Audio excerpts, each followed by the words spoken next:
Good afternoon बच्चों। मैं धर्मेंद्र साहू आप लोग का स्वागत करते हैं।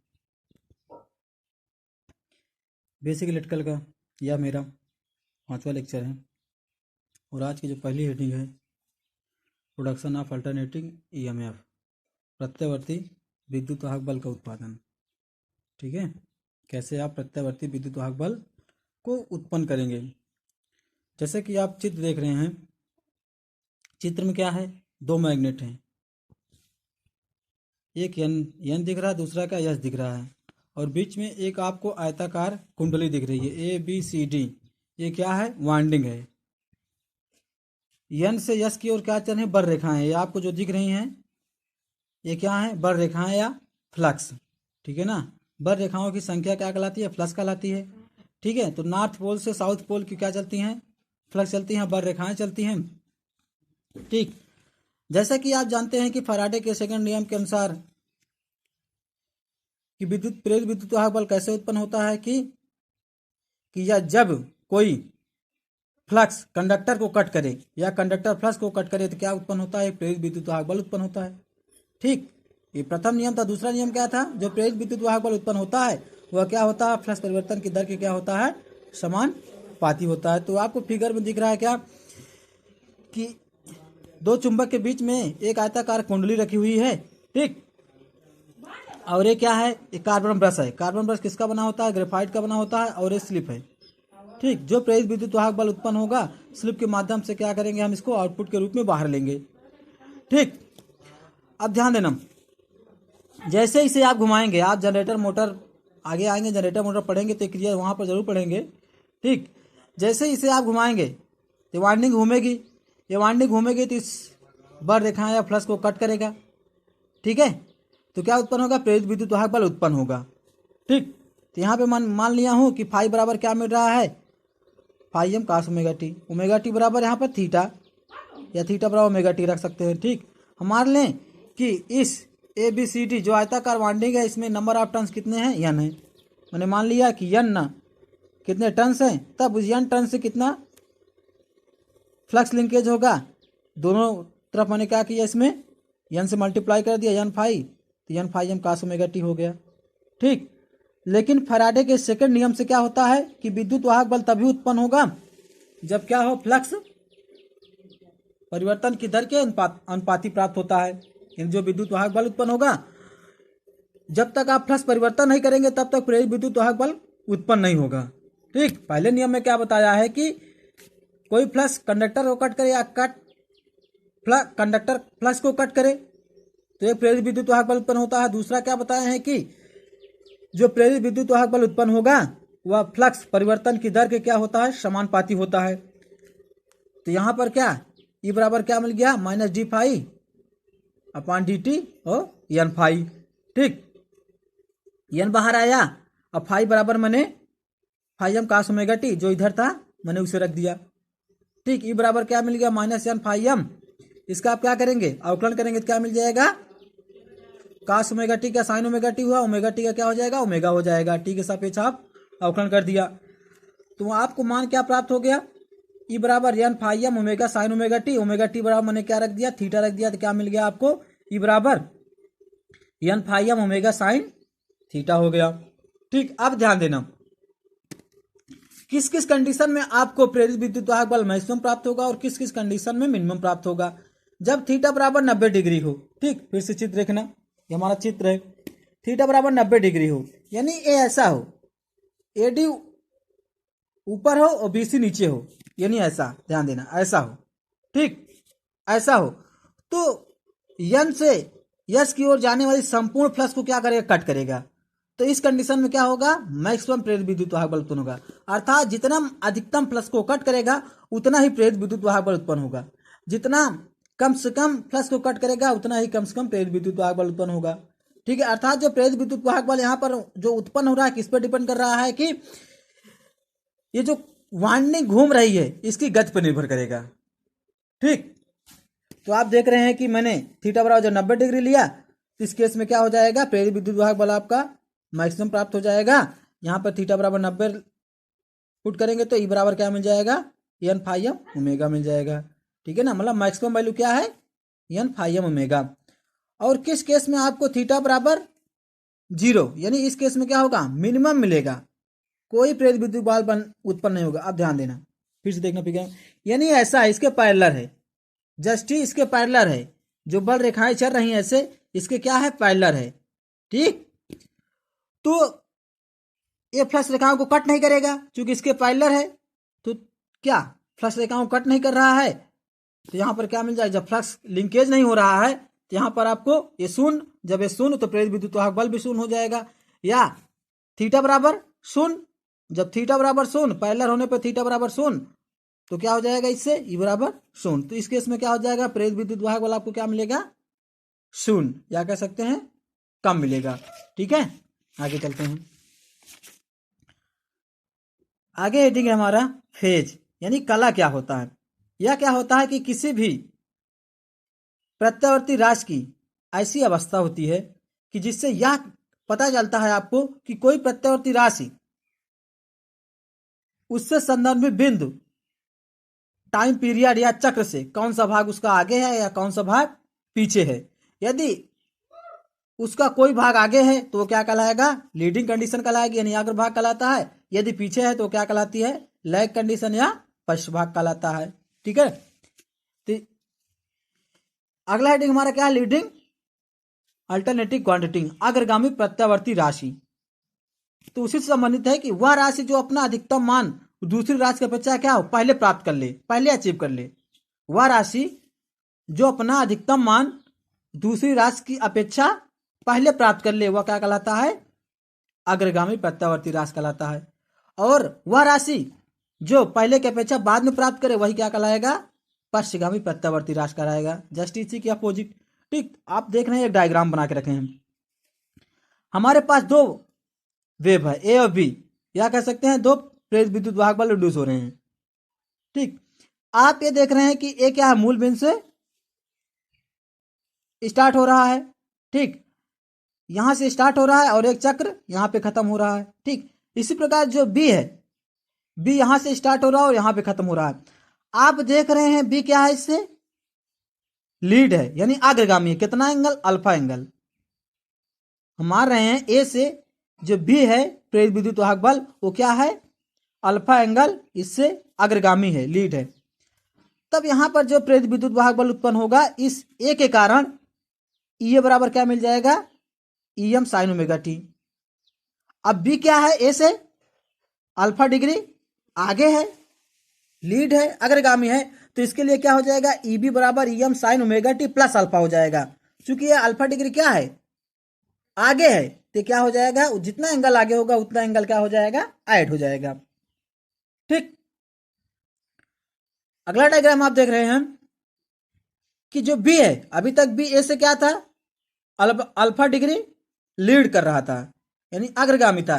लेकिन अब क्या देख रहे हैं कि जो बी है, ए से अल्फा डिग्री पश्चिगामी है, यानी लैग है। तो यहां पर ये बराबर क्या मिलेगा, EM साइन ओमेगा टी, और EB बराबर क्या हो जाएगा, EM sign omega T minus alpha. यदि पश्चिगामी होगा, जितना एंगल पश्चिगामी होगा उतना क्या कर देंगे हम, उतना ही एंगल इसमें माइनस कर देंगे। तो EB बराबर मिल जाएगा EM साइन ओमेगा टी। ठीक, ते रहा लैग और लीड। लैग मतलब कितना एंगल पश्चिगामी है, वो क्या कहलाएगा, पश्चिगामी प्रत्यावर्ती राशि। जो जितना अग्रगामी होगा, जितना एंगल, वो क्या कहलाएगा, अग्रगामी प्रत्यावर्ती राशि। ठीक है, आगे चलते हैं। आगे आपको देख रहा है कि circuit containing only pure resistance, मतलब ऐसा सर्किट आपकी हो जो क्या हो, शुद्ध प्रतिरोध की हो। जो ऐसा सर्किट हो आपका शुद्ध प्रतिरोध हो, ना तो उसमें कोई इम्पीडेंस हो, ना तो कोई इंडक्टेंस हो। ठीक, जैसा कि एक आपको सर्किट दिख रहा है, एसी क्वांटिटी यहां से हम क्या कर रहे हैं, सप्लाई दे रहे हैं, और यहां पे जो भी आप लोड यूज कर रहे हैं वो सब क्या है, प्योर रेजिस्टिव है। फैन हो गया, बल्ब हो गया, जो भी है, मान रहे हैं कि यहाँ पे क्या है, प्योर रेजिस्टिव है, और यहां से इसमें आई करंट फ्लो करा रही है। ठीक, तो इसका वेक्टर डायग्राम और वेव फॉर्म हम आगे दिखा रहे हैं आपको। तो ये आप देखिए, पहले में वेव फॉर्म बनाए हैं। वेव फॉर्म आप देख रहे हैं, टाइम और V और I, यानी वोल्टेज, करंट और टाइम के बीच खींचा गया। मैं वर्टिकल पे क्या लिया हूं, यहां पे वर्टिकल पे मैंने क्या ले लिया, वोल्टेज और करंट के ले लिया, और यहाँ पर हॉरिजॉन्टल में मैंने क्या लिया, टाइम को लिया हूं। आप देख रहे हैं कि करंट और वोल्टेज दोनों ही मूल बिंदु से स्टार्ट हो रहा है, अर्थात वोल्टेज और करंट के बीच कोई एंगल नहीं है, एक दूसरे के बीच क्या है, पैरेलल है। अर्थात एंगल यहाँ पर थीटा बराबर क्या है, थीटा बराबर यहाँ पर क्या है, 0 है। ठीक, तो बी बराबर यहाँ पे क्या होगा, वोल्टेज का इक्वेशन बी बराबर V m sine omega t, और आई का इक्वेशन क्या मिला, आई बराबर I m sine omega t. ठीक, यदि यही वेक्टर डायग्राम देखेंगे, चूंकि वोल्टेज और करंट के बीच कोई एंगल नहीं है, तो मैंने वोल्टेज को रेफरेंस लिया, तो इसी पर ही क्या हमारा करंट है, तो आप देख रहे हैं यहां से एंगल क्या है, 0 है। ठीक है ना। और यदि पावर की गणना आप करेंगे, जिसमें पावर बराबर क्या हो जाएगा, वी आई, यानी वोल्टेज और करंट के मल्टीप्लाई को क्या बोलते हैं, आप पावर बोलते हैं। ठीक, अभी बी बराबर आप क्या निकालें, बी बराबर बी एम साइन थीटा या बी बराबर V m sine omega t. मैंने क्या मान लिया, इसे इक्वेशन नंबर 1 मान लिया। बी बराबर V m sine omega t, मैंने इक्वेशन इसे क्या मान लिया, फर्स्ट मान लिया। ठीक, माना कि जो अभी मैंने सर्किट क्या माना है, प्योर रेजिस्टिव है, तो मैंने उस सर्किट का रेजिस्टेंस क्या मान लिया है, कैपिटल आर मान लिया है। तब इस कैपिटल आर में क्या होगा, जब करंट फ्लो करेगी तो यहाँ पर कुछ लॉस होगा, तो लॉस क्या होगा, वोल्टेज ड्रॉप होगा। तो वोल्टेज ड्रॉप मैंने मान लिया कितना, वी बराबर आई आर। ठीक, किसी भी सर्किट में जो लॉस होता है करंट और रेजिस्टेंस के मल्टीप्लाई के बराबर होता है, तो क्या हो गया, वी बराबर आई आर। अब मान रहे किसी भी क्षण आप निकाल रहे हैं, ठीक, जैसे आप मान लें कि इस पॉइंट पे निकाल रहे हैं, इस पॉइंट पे या इस पॉइंट, मतलब किसी भी क्षण निकाल रहे हैं, या ताक्षणिक वैल्यू निकाल रहे हैं आप, ठीक है, इंस्टेनियस वैल्यू से बोलते हैं आप। तो यहां पर आई जो है ये क्या है, ताक्षणिक धारा है, यानी जिस टाइम पे आप निकाल रहे हैं उस समय का करंट है। ठीक, अब ध्यान देना, इस बी का मान समीकरण 2 में रखते हैं, इस बी का मान समीकरण 2 में रखेंगे इस तरफ, तो क्या मिल जाएगा, I R V m sine omega t. तो यहां से आई बराबर क्या मिल जाएगा आपको, V m sine omega t upon R. ठीक, आई बराबर V m upon sine omega t upon R. ठीक, अब ध्यान देना, इस आई का मान, जो आई बराबर V m sine omega t upon R प्राप्त हुआ, इस आई का मान तभी अधिकतम होगा जब साइन टू ओमेगा का मान अधिकतम होगा। ध्यान देना, यानी इस आई की वैल्यू तभी मैक्सिमम होगी जब इसका मान क्या हो जाएगा, अधिकतम होगा। इसका मान अधिकतम कितना हो सकता है, 1 हो सकता है। ठीक है ना, यानी साइन ओमेगा टी का मान 1 हो जाए तो ये क्या मिल जाएगा, बी एम मिलेगा। ठीक, तो क्या आई का मान तभी अधिकतम होगा जब साइन ओमेगा टी का मान अधिकतम हो, अर्थात साइन ओमेगा टी मैक्सिमम कितना, 1 प्राप्त हो जाए। जब 1 प्राप्त हो जाएगा तब आपको आई बराबर क्या मिल जाएगा, आई बराबर I m sine omega T, यानी आई एम बराबर यहां से वी एम अपान आर। यहां पर जब आप इधर ध्यान देना, यहां पर क्या गति, या जब साइन ओमेगा टी की वैल्यू 1 हो जाएगी तो आई बराबर क्या मिल जाएगा, वी एम अपान आर। ठीक, तो इस समय हमारा जो आई था आई एम हो जाएगा, क्योंकि मैक्सिमम करंट प्राप्त हो जाएगी। जो स्मॉल आई है वो कैपिटल आई आई एम हो जाएगा, बी एम अपान आर, जो यहां पर मैं व्यक्त किया हूं, आई एम बराबर बी एम अपान आर। ठीक है ना, यहीं पर ये हो गया। ठीक, तो आई बराबर I m sine omega t upon R, इसे मैंने इक्वेशन 2 मान लिया। अब इक्वेशन नंबर 1 तथा इक्वेशन नंबर 2 से स्पष्ट है। अब ध्यान देना, इक्वेशन नंबर 1 आपका कहां है, इक्वेशन नंबर 1 आपका यहां पर है, बी एम बराबर वी बराबर V m sine omega t. आप यहां से देखिए, और आई बराबर I m sine omega t. आप देख रहे हैं, मैं यहां पे लिख दे रहा हूं कि बी बराबर V m sine omega t. इससे और इससे कंपेयर करिए कि दोनों के बीच कोई एंगल है, नहीं एंगल है। यहां पर भी बराबर V m sine omega t है, यहां पर भी आई बराबर I m sine omega t है। यहां पर वोल्टेज का मैक्सिमम मान है और यहां पर करंट का मैक्सिमम मान है। यहां पर भी साइन, यहां पर भी साइन, यहां पर ओमेगा टी है, यहां पर ओमेगा टी है।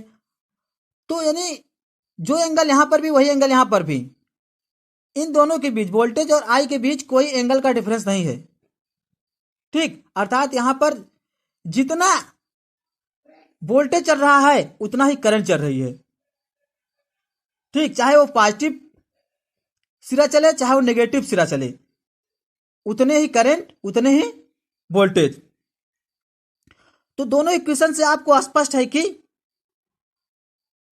वोल्टेज और करंट एक दूसरे के यहां फेज में है, इनके बीच कोई एंगल नहीं है। ठीक, चलें आगे। अब ध्यान देना, तो यहां से आपको पूछ सकते हैं कि प्योर रेजिस्टिव सर्किट में वोल्टेज और आई के बीच कितना एंगल होता है, तो आप क्या कहेंगे, 0 एंगल होता है। ठीक है, अब पावर की गणना करते हैं कि इस कंडीशन में कैसा पावर मेजरमेंट करेगा। चलो, आप किसी समय पावर निकालना चाहते हैं, तात्क्षणिक पावर इन इंस्टेनियस वैल्यू क्या हो जाएगा, P बराबर V इंटू आई। आप V और I का मान निकालिए, तो पहले इक्वेशन से P बराबर क्या मिले, Vm साइन ओमेगा टी, और I की वैल्यू रख दिया मैंने Im साइन ओमेगा टी, पहले और दूसरे इक्वेशन से। ठीक है, तो Vm Im ये हो गया sign omega T, sign omega T क्या हो जाएगा, साइन ओमेगा स्क्वायर हो जाएगा। ठीक है, P बराबर क्या मिल जाएगा आपको, Vm Im, यहाँ पर sine omega sine square omega t का मान आप रखेंगे 1 minus cos 2 omega t by 2 हो जाएगा। ठीक है, तो क्या होगा, P बराबर half Vm Im 1 minus cos 2 omega t. इसको मैं पार्ट बाई पार्ट अलग कर लिया। P बराबर half Vm Im minus half Vm Im कास 2 ओमेगा टी हो गया। अब ध्यान रखें, इसके दो पार्ट दिख रहे हैं, यानी जो पावर यहाँ पर आ रहा है दो पार्ट आ रही है। ये क्या है, एक फिक्स पार्ट है, पावर का फिक्स पार्ट है, आपको दिख रहे हैं। यहाँ पर P का स्थिर भाग है, यानी 1/2 Vm Im है। ठीक, और दूसरा क्या है, विचलन भाग, फ्लक्चुएटिंग पार्ट, इसे क्या बोलेंगे, विचलन भाग, minus half Vm Im cos omega t है। ठीक, और जो आपका फिक्स पार्ट हुआ है वो क्या है, आरएमएस वैल्यू है। अब वही वाट मीटर हमारा रीडिंग करता है, वाट मीटर हमारा, ये प्योर रजिस्ट्री का वाट मीटर ही फिक्स पार्ट को ही रीडिंग करता है। और ये आपको विचलन भाग दिख रहा है 1/2 Vm Im cos omega t के लिए, एक पूर्ण चक्र के लिए जो औसत का मान होता है वो कितना होता है, 0 होता है। यानी विचलन भाग के लिए या फ्लक्चुएटिंग पार्ट के लिए जो हमारा एवरेज वैल्यू का मान होता है वो क्या हो जाएगा, 0 होता है। इसलिए किसी परिपथ में पावर जो वाट मीटर रीडिंग करता है वो सिर्फ जो आपका स्थिर पार्ट है उसी की रीडिंग करता है। स्थिर पार्ट बराबर क्या है, 1/2 Vm Im, ये क्या है, Vm/√2 Im/√2। ठीक है, यही क्या मिल जाएगा आपको, V I मिल जाएगा। ठीक, और यहां पर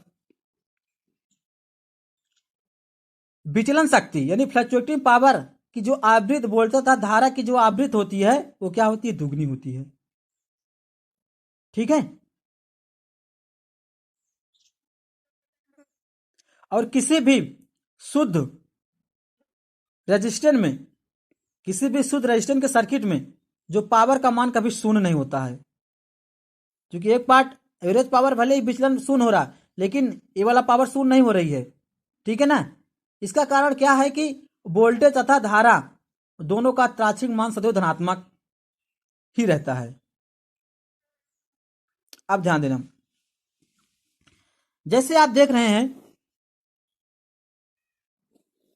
ये वेव, और यहां से ये, यदि ये V है, ये I है, यहां पर देखो प्लस, यहां पर प्लस, यहां पर प्लस है, दोनों का मल्टीप्लाई P बराबर क्या मिल जाएगा आपको, BI प्लस ही मिलेगा। और यहां पे देखो AB माइनस, तो AB माइनस माइनस माइनस क्या मिल जाएगा आपको, यहां पर रखेंगे -B और -I, तब भी क्या मिलेगा, प्लस BI। यानी दोनों कंडीशन में आपको पावर क्या मिलेगी, पॉजिटिव ही मिलेगी। ठीक है, वीडियो देखना, जो ना समझ में आए कमेंट करना। वीडियो देखने के लिए धन्यवाद।